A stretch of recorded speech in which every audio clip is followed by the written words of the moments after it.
ইয়ে লিখি পঠিওৱা চিঠিখনৰ যোগেদি ভগৱন্তক কেনেধৰণে কথাখিনি বুজাই দিছে আমি তাৰ ওপৰত আলোচনা কৰিম। এতিয়া কৈছে যে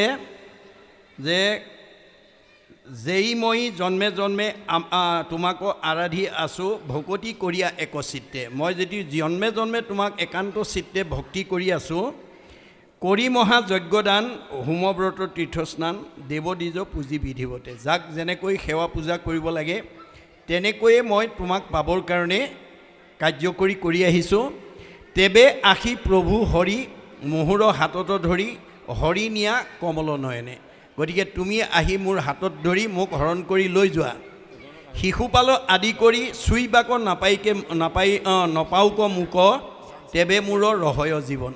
শিশুপালৰ দৰে যাতে হীন চৰিত্ৰৰ ৰজাই যাতে মোক চুব নোৱাৰে তাৰ প্ৰতি মোক তুমি কৃপা কৰিব লাগিব বা তুমি মোক ৰক্ষা কৰিব লাগিব। যোনো বোলা বন্ধুগণে শিশুপালক এশেক দেও, মই কি কৰিব এবে যায়।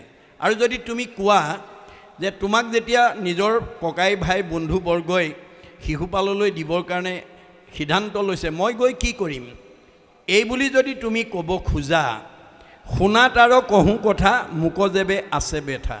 তেতিয়াহ'লে মই কওঁ শুনা, তোমাৰ যদি মোৰ প্ৰতি মৰম আছে, ঝান্তে কৰি আশা জদুৰাই, তুমি সোনকালে মোৰ ইয়ালৈকে আহা। বিবাহক লাগি প্ৰভু আৰু 2 দিন আছে, অলক্ষিতে আহা একেচৰে। যে এতিয়াও বিবাহৰ তাৰিখ 2টা দিন বাকী আছে, তুমি অলক্ষিতে কোনেও লক্ষ্য কৰিব নোৱাৰাকৈ তুমি ইয়ালৈকে আহা। চতুৰংগ সেনা সাজি পাছত আশুক লৰি লাগিবেক দুৰ্ঘোৰ সমৰ। আৰু পাছত চতুৰ্বৰ্গ সেনা তোমাৰ আহিব, হয়তো এই কাৰ্যত তোমাৰ যুদ্ধৰ সন্মুখীন হ'বলগীয়া হ'ব পাৰে। নামত অজিত তুমি লীলায়ে জিনিবা স্বামী, দৈত্য জৰাখণ্ড আদি কৰি। তুমি অজিত, তুমি 3 কালৰে অজিত, গতিকে তোমাক কোনেও জিনিব নোৱাৰে। গতিকে তুমি লীলা কৰি জৰাখণ্ড আদি মহান মহান ৰজাবিলাকক তুমি জয় কৰিব পাৰিবা। মৰ দিয়া সবাকো বল ৰাক্ষস বিবাহ মোক, বিয়া কৰি নিয়া প্ৰাণহৰি। গতিকে সকলো ৰজাক পৰাভূত কৰি মোক তুমি হৰণ কৰি লৈ যোৱা। আমাৰ প্ৰাচীন হিন্দু শাস্ত্ৰত 8 প্ৰকাৰ বিবাহৰ কথা আছে। এতিয়া এই ৰুক্মিণীয়ে ৰাক্ষস বিবাহৰ জৰিয়তে নিয়াৰ কাৰণে আহ্বান জনাইছে। আমাৰ 8 প্ৰকাৰ বিবাহ কি কি আছিল? ব্ৰাহ্ম বিবাহ, দৈব্য বিবাহ, আৰ্য বিবাহ, প্ৰাজাপাত্য বিবাহ, গান্ধৰ্ব বিবাহ, আসুৰ বিবাহ, ৰাক্ষস বিবাহ আৰু পৈশাচ বিবাহ। ইয়াৰ পূৰ্বৱৰ্তী 4 প্ৰকাৰ অনুমোদিত এপ্ৰুভ, পৰৱৰ্তী 4 প্ৰকাৰ অননুমোদিত আন এপ্ৰুভ। গতিকে এই 8 প্ৰকাৰ প্ৰাচীন হিন্দু শাস্ত্ৰত উল্লেখিত বিবাহবিলাকৰ নীতিবিলাকো বেলেগ বেলেগ আছিল। ব্ৰাহ্ম বিবাহৰ প্ৰাচীন পদ্ধতি আছিল এজন উপযুক্ত পাত্ৰক আমন্ত্ৰণ কৰি আনি কইনা সম্প্ৰদান কৰাৰ যিটো প্ৰাচীন প্ৰথা আছিল তাক বোলা হৈছিল ব্ৰাহ্ম বিবাহ। দৈব্য বিবাহৰ প্ৰাচীন প্ৰথা আছিল যজ্ঞ কাৰ্যত নিযুক্ত থকা ঋতিকক দক্ষিণাস্বৰূপে কন্যা সম্প্ৰদান কৰাৰ যিটো প্ৰাচীন প্ৰথা আছিল তাক বোলা হৈছিল দৈব্য বিবাহ। আৰ্য বিবাহৰ প্ৰাচীন পদ্ধতি আছিল বৰৰ পৰা এটা বলদ বা এজনী গাই বা দুযোৰ গাই বলদ লৈ মানে কন্যা দিয়াৰ যিটো নিয়ম আছিল তাক বোলা হৈছিল আৰ্য বিবাহ। আৰু প্ৰাজাপাত্য বিবাহৰ প্ৰাচীন পদ্ধতি আছিল দুয়ো মিলি ধৰ্ম কাৰ্য পালন কৰি চলিবা। এই অমোঘ বাণীৰে সৈতে কইনা সম্প্ৰদান কৰা যিটো প্ৰাচীন প্ৰথা আছিল তাক বোলা হৈছিল প্ৰাজাপাত্য বিবাহ। এইকেইটা আছিল অনুমোদিত বিবাহ। অননুমোদিত 4 প্ৰকাৰ বিবাহো প্ৰাচীন পদ্ধতি বেলেগ বেলেগ আছিল। গান্ধৰ্ব বিবাহৰ প্ৰাচীন পদ্ধতি আছিল পিতৃ মাতৃৰ অজ্ঞাতে বা পিতৃ মাতৃৰ পৰা কোনো অনুমতি নোলোৱাকৈ সকামা নাৰী পুৰুষৰ মিলন বশত যি বিবাহ সম্পাদিত হৈছিল সেই বিবাহক কৈছিল গান্ধৰ্ব বিবাহ। আসুৰ বিবাহৰ প্ৰাচীন পদ্ধতি আছিল ধন দি কইনা কিনি বিয়া পতাৰ যিটো প্ৰাচীন পদ্ধতি আছিল তাক বোলা হৈছিল আসুৰ বিবাহ।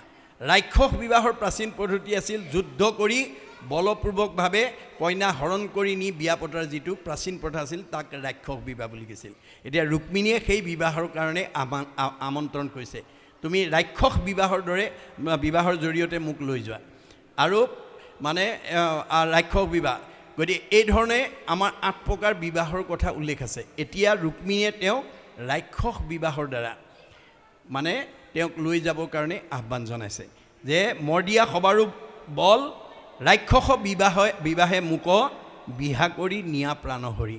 যাতে তুমি বিপক্ষক যুদ্ধ কৰি মানে পৰাজিত কৰি বলপূৰ্বকভাৱে মোক লৈ যোৱা, এই আহ্বান জনাইছে। তাৰপিছত যেবে বোলা শিশু পালে বলক মৰ দিবো মই তাক লাগি কিছু চিন্তা নাই। যে শিশুপালক তুমি হেৰি কৰিবলৈ পৰাভূত কৰিবলৈ তোমাৰ কোনো চিন্তা নাই। ৰাজাৰ কুমাৰী তুমি অন্তেশ পুৰত থাকা তোমাকেহে পাইবা কোনো ঠাই। গতিকে তুমি সেই অন্তেশপুৰতে থাকা, তোমাক কোনে নিব পাৰে। বন্ধু বান্ধৱক তজু নামানিবে কেন কৰি বিবাহ মই কৰিব তোমাক। যে বন্ধু বান্ধৱক অৱজ্ঞা কৰি মই তোমাক কেনেকৈ বিয়া পাতিম। ইহাৰ উত্তৰ প্ৰভু শুনিও কহোঁ মই। এই বুলি যদি তুমি ক'ব খোজা তেতিয়া মই তাৰ উত্তৰটো তোমাক কৈছোঁ শুনা। নলাগে বান্ধৱ বধিবাক, যে বন্ধু বান্ধৱক বধ কৰিব নালাগে। আমাৰো ৰাজ্যত হেন আছে এক কুলাচাৰ দেৱযাত্ৰা বুলি কয় তাক। আমাৰ ৰাজ্যত এটা পৰম্পৰা আছে যাক কি বুলি কয়, দেৱযাত্ৰা বুলি কোৱা হয়। বিবাহৰ পূৰ্বদিনা প্ৰথমে কন্যাক নিয়া নমস্কাৰ কৰাৱে দুৰ্গাক। আমাৰ ৰাজ্যত এটা প্ৰচলিত প্ৰাচীন প্ৰথা আছে যে বিবাহৰ আগদিনাখন কইনাজনীক নি দুৰ্গাক সেৱা কৰা হয়। কৃষ্ণ মই প্ৰভু সেইদিনা মন্দিৰৰ বাজহুয়া যাইবো মহামায়া পুজিবাক। সেইদিনাখন মই অৰ্থাৎ বিবাহৰ আগদিনা মই মানে দুৰ্গা পূজা সেৱা কৰিবৰ কাৰণে মই ৰাজ্যৰ মাজৰ পৰা ওলাই যাম। মোক যি আবুৰত ৰাখিছে তাৰ পৰা মই ওলাই যাম। গৃহক আচন্তে চলি সেই বেলা বনমালী অপ্ৰয়াসে হৰিবা আমাক। আৰু সেই সুযোগতে তুমি মোক হৰণ কৰি লৈ যাবা। এইখিনিলৈকে কথাখিনি চিঠিৰ মাজেদি কৈ আছে। ইয়াৰ পৰৱৰ্তী কথাখিনি কি ক'ব আমি আকৌ পুনৰ আলোচনা কৰিম। বাহক কৃষ্ণ যেবে বোলা কি কাৰণে, যে ৰুক্মিণীয়ে কৈছে যেবে বোলা কি কাৰণে এতেকে প্ৰবন্ধ কৰা শিশুপাল সৰ্বগুণাকৰ। যে তুমি ইমানকৈ মোক পাবৰ কাৰণে কিয় যত্ন কৰিছা। শিশুপালোতো সকলো গুণৰে এজন ৰজা, সৰ্বগুণাকৰ ৰজা। তাকে বৰ স্বামী কৰি বুলিবাহা যদি হৰি তেবে শুনা মুহুৰ উত্তৰ। আৰু তুমি যদি কোৱা তেওঁ সেইজনকেই তুমি স্বামী বৰণ কৰা, এই বুলি যদি তুমি মোক ক'ব খোজা তেতিয়া মই তাৰ উত্তৰটো কওঁ শুনা। উমাপতি সমসৰ মহন্তসকলে যাৰ বাঞ্চে পদ পংকজৰ ধূলি তুমি হেন তুমি মাধৱৰ প্ৰসাদ নাপাওঁ যেবে তেবে জীৱ তেজীবো সমলি। যে তুমি উমাপতি সমৰ যিসকল মহন্তই তোমাৰ চৰণৰ ধূলি কামনা কৰে, গতিকে সেইজন ভগৱন্তৰ পদ কমলৰ পৰা যদি মই বঞ্চিত হওঁ তেতিয়াহ'লে মই জীৱন ত্যাগ কৰিম, মই মৃত্যুক সাৱটি ল'ম। শিশুপালৰ নৃপতিক বিস্তাত অধিক দেখোঁ। যে শিশুপাল নৃপতিক মই বিস্তাতুল্য দেখোঁ। চক্ষু নাচাওঁ তেৰ কৰি, তাৰ ফালে মই কেৰাহীকৈও নাচাওঁ। তোমাৰো ৰাতুল দুই চৰণ হিয়াত ধৰি প্ৰাণক তেজিবো মই হৰি। আৰু যদি তুমি মোক ইয়াৰ পৰা বঞ্চিত কৰা তেতিয়াহ'লে তোমাৰ সেই ৰঙা চৰণযোৰৰ হৃদয়ত চিন্তা কৰি মই প্ৰাণ ত্যাগ কৰিম।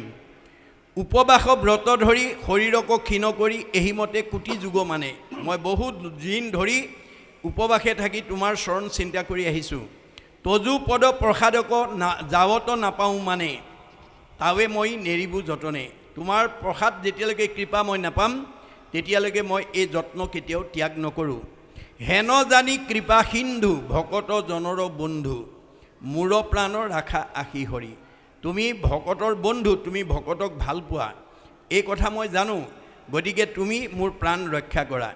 সত্যে সত্যে সত্যে সত্যে আনময়ী নভজিবো তোমাকেহে আছোঁ বুকে ধৰি। মই সত্য সত্য কৰি তোমাক কৈছোঁ যে তোমাৰ বিনে মই আনক কেতিয়াও ভজিব নোৱাৰোঁ। এইখিনিলৈকে তেওঁ মনৰ কথা ক'লে। তাৰপিছতেই মহাপুৰুষে আমাক সঞ্জীৱনী স্বৰূপ উপদেশ বাণী দিছে। কি বুলি? শুনিওক সভাসদ হুয়া আতি নিশবদ ৰুক্মিণীৰ দেখিও ভকতি। যে ৰুক্মিণীৰ ঈশ্বৰৰ প্ৰতি যিটো ভক্তি এইটো তোমালোকে মানে নিশবদৰে শুনা। যে আমি ভগৱন্তৰ কথা কেনেকৈ শুনিলে আমি লাভৱান হ'ম এই কথাও ভাগৱতত উল্লেখ আছে। ভগৱন্তই কৈছে, অৰ্জুনক কৈছে, এই অৰ্জুন তুমি জীৱনৰ যিদিনা যিটো মুহূৰ্তত মোৰ অমৃতময় কথা শ্ৰদ্ধাৰে শুনিবা সেইদিনা তুমি দুগুণ দুগুণ পাপৰ পৰা নিজক মুক্ত কৰিব পাৰিবা। আৰু যদি অনিচ্ছাকৃতভাৱে শুনা তেতিয়াহ'লে তুমি এগুণ পাপৰ পৰাহে নিজক মুক্ত কৰিব পাৰিবা। অপৰম মংগল নাম জীপুনচৰ ধায়ে শুনৈ হৰৈ পাপ তাহাৰ দুগুণ অনিচ্ছাত এক গুণ শ্ৰদ্ধাত দুগুণ নাম এহি মতে বুজিবা অৰ্জুন। আজি আমি সকলোৱে এটা লক্ষ্য আৰু উদ্দেশ্যত আমি আজি নামঘৰত আমি নামঘৰলৈ ঈশ্বৰৰ কথা শুনিবলৈ অহাৰ লগে লগে আমাৰ কি হয়? উপজয় পুণ্য, পাপ হুৱে দূৰ, মিলে মহামুখ্য সুখ প্ৰচুৰ। আপোনালোকে ঘৰৰ পৰা ওলাই আহোঁতে নামঘৰলৈ ভাগৱত শুনিম বুলি ওলাই অহাৰ লগে লগে যদি বাটত কোনোবা বন্ধু বান্ধৱ বা আলহী অতিথিয়ে লগ পাই যদি আপোনালোকক দৰ্শন প্ৰৰ্শন কৰে, তেতিয়াহ'লে তেওঁৰ ইমানেই পুণ্য হয়, গা নুধুলেও হয় বুলি কৈছে। মনত ৰাখিব কথাটো। আপোনালোকে নামঘৰলৈ ভাগৱত শুনিম বুলি ঘৰৰ পৰা ওলাই আহোঁতে বাটত যদি কোনো বন্ধু বান্ধৱ ভকত বৈষ্ণৱে আপোনাক লগ পাই যদি কথা পাতে বা দৰ্শন প্ৰৰ্শন হয়, সেই দৰ্শন হোৱাজনৰ ইমানেই পুণ্য হয়, গা নুধুলেও হয়। বেদত কৈছে বৈষ্ণৱালয় সমীপ স্থান বিষ্ণু সেৱাৰ্থে গতান চাণ্ডালান পতিতান পিস্পৃষ্টুৱা ন স্নান মাচুৰিত। গতিকে তেওঁ ইমানেই পুণ্য হয় যে তেওঁ গা নুধুলেও হয়। আৰু এই বিজ্ঞানসন্মত তথ্যটো একাদশ স্কন্ধ ভাগৱতত বিদুৰে উদ্ধৱক উদ্দেশ্যি কৈছে। আপোনালোকে জানে যে মহাভাৰতৰ যুদ্ধৰ প্ৰাক মুহূৰ্ততেই বিদুৰক মাতি আনি ধৃতৰাষ্ট্ৰই পৰামৰ্শ লৈছিল। বৈমাতৃ ভাতৃ বিদুৰক মাতি আনি কৈছিল যে ভাতৃ কোৱাচোন, আমি পঞ্চপাণ্ডৱৰ মানে অংশটো দিব লাগে নে নালাগে? মহাভক্ত বিদুৰে তেতিয়া ককায়েকক কৈছিল, দাদা, পঞ্চপাণ্ডৱ আমাৰ ভতিজা, ভতিজাৰ সম্পত্তিটো আত্মসাৎ কৰিব নাপায়, তেওঁলোকৰ প্ৰাপ্যটো দিব লাগে। কিন্তু পুত্ৰ মোহত মোহান্ধ ধৃতৰাষ্ট্ৰই সেই কথাটো মানি নলয় মানে তাৰ উপৰি কি কৰিলে? দুৰ্যোধনে অকথ্য গালি পাৰিলে, যাৰ কাৰণে বিদুৰ অসন্তুষ্ট হৈ মহাভাৰতৰ যুদ্ধৰ পূৰ্বতে সকলো ৰাজ সন্মান ত্যাগ কৰি তীৰ্থলৈ গুচি গ'ল। প্ৰায় 14 বছৰ কাল তীৰ্থ পৰ্যটন কৰি গৃহ অভিমুখে, অৰ্থাৎ মহাভাৰতৰ যুদ্ধৰ শেষ কৰি কৌৰৱক নিধন কৰি পাণ্ডৱক যুধিষ্ঠিৰক ৰজা পাতি কৃষ্ণ যেতিয়া বৈকুণ্ঠলৈ গমন কৰিলে, তেতিয়া উদ্ধৱে তেওঁৰ খৰমজোৰকে মূৰত লৈ উচুপি কান্দি আহি আছে। সিফালৰ পৰা বিদুৰে গৃহ অভিমুখে আহি আছে। যমুনা নদীৰ পাৰতে দুয়োজনৰ মাজত দেখা দেখি হ'ল। আৰু বিদুৰে উদ্ধৱৰ মূৰত কৃষ্ণৰ খৰম আৰু বিষাদিত মন দেখি বুজি পাইছিল যে কৃষ্ণ আৰু পৃথিৱীত নাই। তেতিয়া তেওঁ উদ্ধৱক উদ্দেশ্যি কৈছিল, উদ্ধৱ, তুমি মহাভাগ্যৱান, তুমি প্ৰয়াণৰ সময়ত কৃষ্ণক দৰ্শন কৰিলা, পৰ্শন কৰিলা, সংলাপ কৰিলা। মই দুৰ্ভগীয়া, মই সেই সুযোগ নাপালোঁ। কিন্তু ভগৱানে মোক এটা সুযোগ দিছে। তুমি যিহেতু কৃষ্ণক দৰ্শন পৰ্শন সংলাপ কৰি আহিলা, তোমাক চুলেও মই সমান পুণ্যভাগী হ'ম। কৃষ্ণপদ পৰশীয়া আশী আছা বাপ, তোকচুই হওঁ মই পৰম নিষ্পাপ। ঐ বন্ধু উদ্ধৱ সাৱতি ধৰ মোক, শুনি দশগুণে উধাই উদ্ধৱৰ অসুখ। উদ্ধৱে তেতিয়ালৈকে বুজি পোৱা নাছিল যে ঈশ্বৰৰ কথা শুনা কোৱাজনক দৰ্শন পৰ্শন হ'লে আনৰ পুণ্য হয়। ই বিজ্ঞানসন্মত সত্য। এজন খৰখজুতি হোৱা সংক্ৰামক ৰোগী মানুহক যদি কোনোবাই সাৱটি ধৰে, তেওঁ পিন্ধা কাপোৰ যদি কোনোবাই পিন্ধে, তেওঁ শোৱা বিচনাত যদি শুৱে, তেতিয়াহ'লে ভাল মানুহজনৰ গালৈ সংক্ৰামক ৰোগটো সংক্ৰমিত হয়। কিয়নো সংক্ৰামক ৰোগৰ অনুৰেণু তেওঁ পিন্ধা কাপোৰ, শোৱা বিচনা, বহা ঠাইত সংক্ৰমিত হৈ থাকে। এইটো যেনেকৈ বাস্তৱ সত্য, বিজ্ঞানসন্মত সত্য, ঠিক তেনেকৈ সন্ত মহন্ত ভক্ত বৈষ্ণৱে পৰিধান কৰা কাপোৰ, শোৱা বিচনা, বহা ঠাইতো সদ্গুণৰ অনুৰেণু সংক্ৰমিত হৈ থাকে। আৰু সেইজনক যদি কোনোবাই চুৱে বা দৰ্শন কৰে, তেতিয়া দৰ্শন কৰাজনৰ পাপ বিনাশ হয়। দৰ্শনাত সেৱাত পাপনাশিনী। আজি আপোনালোকে 4 দিন কাৰ্যসূচীত কোনোবাই হয়তো 4 দিনে একেলগে এনেকৈ বহি সময় দিব নোৱাৰিব পাৰে, কিন্তু অন্তত আহি দৰ্শন এটা কৰি যাতে সেৱা এটা কৰি যায় দেই।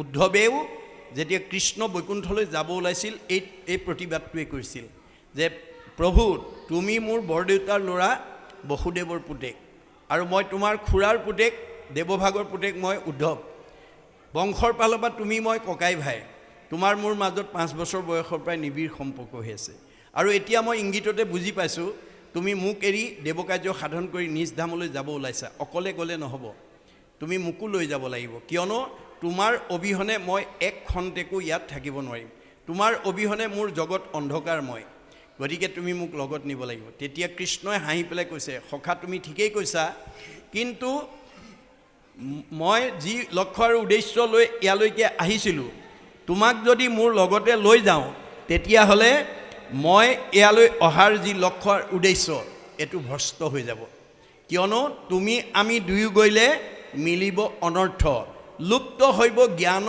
ইটো ভকতিৰ পথ গতিকে তোমাক যদি মই মোৰ লগত লৈ যাওঁ ভক্তিৰ পথটো লুপ্ত হৈ যাব ফলত কি হ'ব অধৰ্মে পিৰিব লোক যাইবে অধুগতি ভকতিক ৰাখি তুমি থাকো সম্প্ৰতি তুমি ভক্তি পথটো মোৰ ৰক্ষা কৰি থাকিব লাগিব মোৰ এহীন মহাবাক্য নচাৰিবা তুমি শ্ৰৱণ কীৰ্তন প্ৰৱৰ্তায়া থাকা তুমি শ্ৰৱণ কীৰ্তন ধৰ্মটো প্ৰৱৰ্তন কৰি থাকা আজি নগেন হাজৰিকা বাপৰ এই পৰিয়ালবৰ্গই এয়া উদ্ধৱৰ কাম কৰিছে 4 দিনীয়া কাৰ্যসূচী লৈ ইমান আত্মাবিলাকক মাতি আনি ঈশ্বৰৰ কথা শুনাই দিছে গতিকে আমাৰ সকলোকে উপকাৰ কৰা হৈছে তাৰ কাৰণে কি হ'ব পৰোপকাৰায় পুণ্যম সেৱকীৰ পুণ্য হ'ব মাইক্ৰফোন ব্যৱহাৰ কৰিছে পইচা বেছি খৰচ কৰিছে কিন্তু পুণ্যৰ মাত্ৰা বেছি হৈছে এই মাইক্ৰফোনৰ যোগেদি নামৰ আৰু ভাগৱতৰ প্ৰতিধ্বনি যিমান দূৰলৈকে যাব ভাগৱতে কৈছে একজনে যদি নাম ওচৰৈ শুনে মানে পাপ সবাৰো হৰৈ মানুহটো দূৰৰ কথা মূৰ ভক্ত জৈত্য থাকে উদাৰ চৰিত্ৰ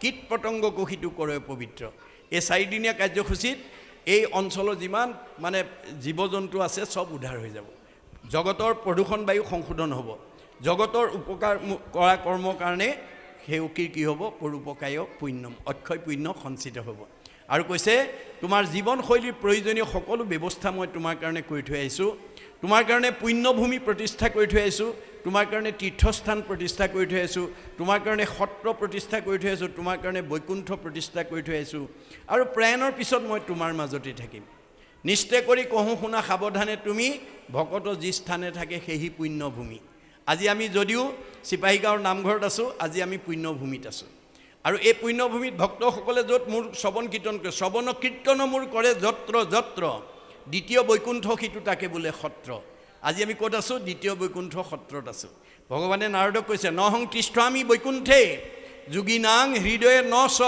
মদ ভক্তা যত্ৰ গায়ন্তী তত্ৰ তিষ্ঠামি নাৰদ হে নাৰদ মোক বৈকুণ্ঠত বিচাৰি নাপাবা মই যোগীৰ হৃদয়ত নাথাকোঁ মোৰ ভক্তই য'ত মোৰ গুণ নাম ল'ব মই তাতেই থাকোঁ গতিকে মোক তাতেই পাবা এইটো অকল হিন্দু দৰ্শন নহয় বাইবেলতো কৈছে কি বুলি হুৱেৰ টু অৰ মোৰ এছেম্বল যি ঠাইত 2জন বা তাতকৈ বেছি মানুহ গোট খায় ইন মাই নেম মোৰ নাম লয় আই এম দেয়াৰ মই তাতেই থাকোঁ আজি ইয়াত ভগৱান বিদ্যমান হৈ আছে আৰু নাৰদক কৈছে উদ্ধৱক কৈছে মই প্ৰয়াণৰ পিছত তোমাৰ মাজত থাকিম ক'ত থাকিম তিৰুদ্ধায় প্ৰবিষ্টু অয়ম শ্ৰীমদ ভাগৱতা নৰ্বম তে নয় বাংময় মূৰ্তি প্ৰত্যক্ষ বৰ্ততে হৰৈ শ্ৰৱণাত সেৱনাত দৰ্শনাত পাপ নাশিনী মই প্ৰয়াণৰ পিছত শব্দ ব্ৰহ্ম বাক্য ব্ৰহ্মৰূপে ভাগৱতত অন্তৰ্নিহিত হৈ থাকিম সেই ভাগৱত যদি তুমি সেৱা কৰিব পাৰা সেই ভাগৱত যদি দৰ্শন কৰিব পাৰা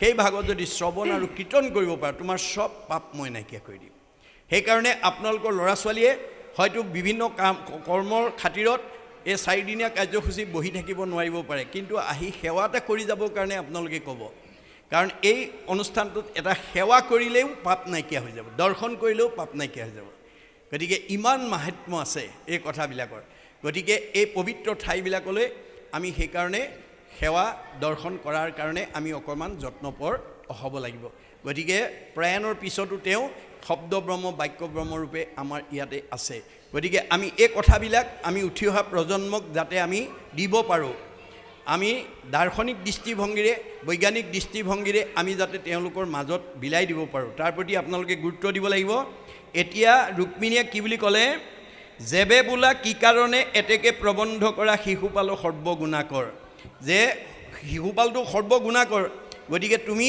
তেওঁকে ভজনা কৰা এই বুলি যদি কোৱা তেতিয়াহ'লে হেন তুমি মাধৱৰ প্ৰসাদ নাপাওঁ যাবে তেবে জীৱ তেজীবো সমুলি যদি মই তোমাক নাপাওঁ মই প্ৰাণ ত্যাগ কৰিম শিশুপাল নৃপতিক বিস্তাত অধিক যেবে চক্ষু নাপাওঁ তেৰ কৰি মই তাক কেৰাহীকো নাচাওঁ তোমাৰ ৰাতুল দুই চৰণ হিয়াত ধৰি প্ৰাণকো তেজীবি মই হৰি তোমাৰ অবিহনে মই প্ৰাণ ত্যাগ কৰিম উপবাস ব্ৰত ধৰি শৰীৰক ক্ষীণ কৰি এহিমতে কোটি যুগ মানে তজুপদ প্ৰসাদক যাৱত নাপাওঁ মানে তাৱে মই নেৰিবো যতনে তোমাৰ কৃপা নোপোৱালৈকে তোমাৰ পৰশ নোপোৱালৈকে মই নেৰো হেন জানি কৃপা সিন্ধু ভকত জগত বন্ধু মোক প্ৰাণ ৰাখা তুমি হৰি মোৰ তুমি প্ৰাণ ৰক্ষা কৰা সত্যে সত্যে সত্যে আনময়ী নভজীবো তোমাকেহে আছোঁ বুকে ধৰি তোমাক মই হৃদয়ত ধৰি আছোঁ আৰু এই পোৱাৰ পিছতে মহাপুৰুষে কৈছে শুনি উক সভাসদ হুয়া অতি নিশবদ ৰুক্মিণী দেখিও ভকতি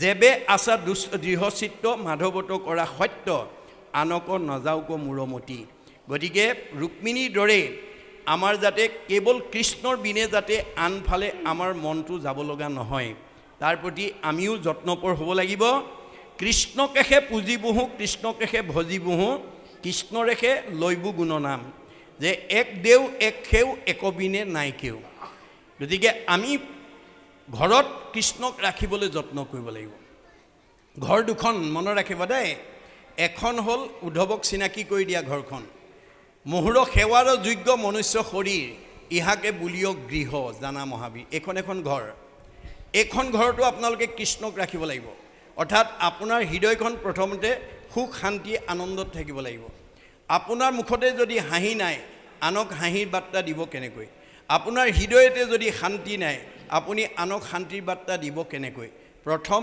এইখন ঘৰত কৃষ্ণক ৰাখক কেনেকৈ যিটো নাম লয় হৰি তাৰ হয় ই কোনো ৰহস্য বৰে আমাৰ এইখন ঘৰলৈ কৃষ্ণ কেতিয়া আহিব যেতিয়া আপুনি ঈশ্বৰৰ নাম ল'ব কৃষ্ণ গুচি আহিব কৃষ্ণ সেইখন হৃদয়ত থাকিব ভগৱানৰ বৈশিষ্ট্য কি তেওঁৰ নাম ল'লে তেওঁ তালৈ গুচি আহে গতিকে তেওঁ নিজতকৈও তেওঁ নামটো শ্ৰেষ্ঠ বুলি কৈছে আৰু শংকৰদেৱেও কৈছে আপোনাৰ মোতকৈ আপোনাৰ মোৰ নামটো শ্ৰেষ্ঠ আজি আমি এতিয়া ভাগৱত বহি আছোঁ বাহিৰৰ পৰা যদি ইয়াত ভাগৱত শুনি থকা কোনোবা এজন বাপ আই বা যুৱক যুৱতীক অতি জৰুৰী কামত গৈ কোনোবাই লগ পাবৰ কাৰণে নামটো কয় যাৰ নামটো কয় তেওঁ ওলাই যাব আপোনাৰ নামটো ক'লে যদি আপুনি উঠি যায় আপুনি ডাঙৰ নে আপোনাৰ নামটো ডাঙৰ আমি বুজিব লাগিব যে মোতকৈ মোৰ নামটোহে ডাঙৰ মোৰ নামটো ক'লে যদি মই উঠি যাওঁ এইটো যদি সঁচা হয় ভগৱন্তৰ নাম ক'লে ভগৱন্ত আমাৰ ঘৰলৈ আহিব নাহে এই সঁচা কথাটো আমি উপলব্ধি কৰিব লাগিব গতিকে আমাৰ ভাগৱতে কৈছে যেই নাম সেই হৰি জানা নিষ্ট কৰি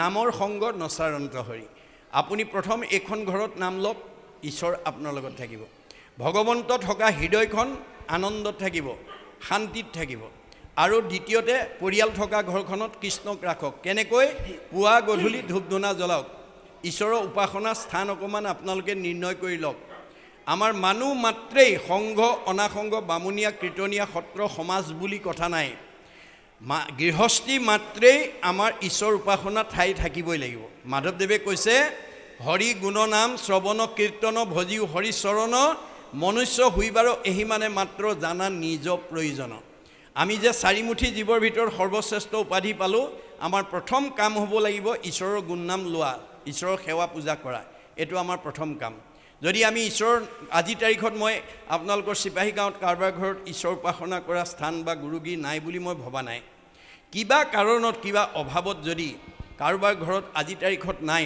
অহাকালিৰ পৰা আপোনালোকে ঘৰৰ ভিতৰতে অকণমান আছুতীয়াকৈ আৰবেৰ দি হ'লেও ঠগী এখনতে গুণমালা কীৰ্তন ঘোষা এখন থৈ হ'লেও ল'ৰা ছোৱালীকেইটাক লৈ পুৱা গধূলি ধূপ ধূনা জ্বলাই উপাসনা কৰিব আৰু ভগৱানক ক'ব হাজৰিকা বাপৰ দৰে বৰা বাপৰ দৰে শইকীয়া বাপৰ দৰে বৰুৱা বাপৰ দৰে মোৰো গুৰুগৃহ অকণমান বা উপাসনা ঠাই অকণমান বনোৱাৰ হেঁপাহ আছে কিন্তু এইকেইটা অভাৱৰ কাৰণে মই পৰা নাই কৃপা কৰি মোৰ মনৰ বাঞ্ছা পূৰ্ণ কৰিব বছ আপোনালোকক খুব বেছি সময় দিছোঁ এমাহ আপোনালোকে কাৰোবাৰ ঈশ্বৰে নকৰক মই আজি কাৰোবাৰ আছে বুলি ভবা নাই মই মাত্ৰ ক'ব বিচাৰি আছোঁ যে কাৰোবাৰ ঘৰত যদি আজি তাৰিখতো নাই তেনেকৈ আমি ব্যৱস্থাটো কৰিব লাগিব আৰু ঈশ্বৰক জনাব লাগিব অতি কম সময়ৰ ভিতৰতে আপোনাৰ মনৰ কামনা পূৰণ কৰি দিব গতিকে আপুনি যদি আমাৰ বুঢ়াসকলে কয় নাই মোমাই কণা মোমাই একেবাৰে নোহোৱাতকৈ কণা মোমাই এজনো যদি থাকে মোমাই বুলিবলৈ হ'ব যে আপোনাৰ স্থায়ী গুৰুগীৰ নাথাকিব পাৰে অস্থায়ীভাৱে হ'লেও আপুনি ঈশ্বৰৰ উপাসনা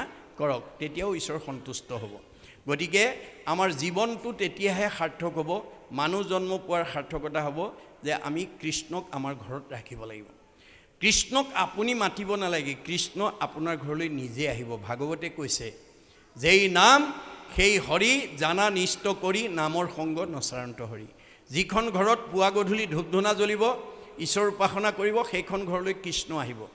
কৃষ্ণ থকা ঘৰখনৰ পৰিয়াল আনন্দত থাকিব, মিলা প্ৰীতিত থাকিব, মৰম চেনেহত থাকিব, একতাৰ দোলেৰে বান্ধ খাই থাকিব।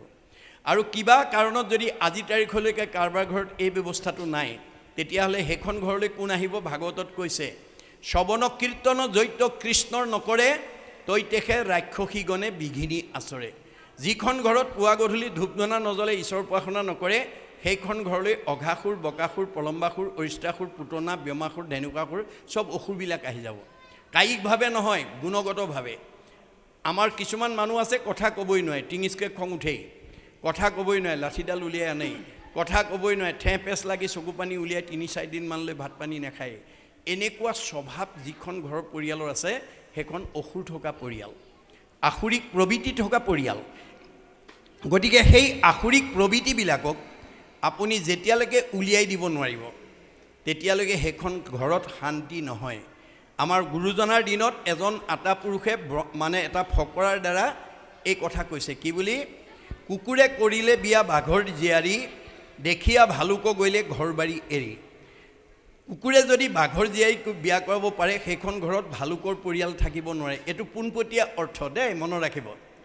ইয়াৰ আচল অৰ্থটো আমাৰ ভাগৱত ব্যাখ্যা 5 প্ৰকাৰে কৰিব জানিব লাগিব দেই, আপোনালোকে মনত ৰাখিব।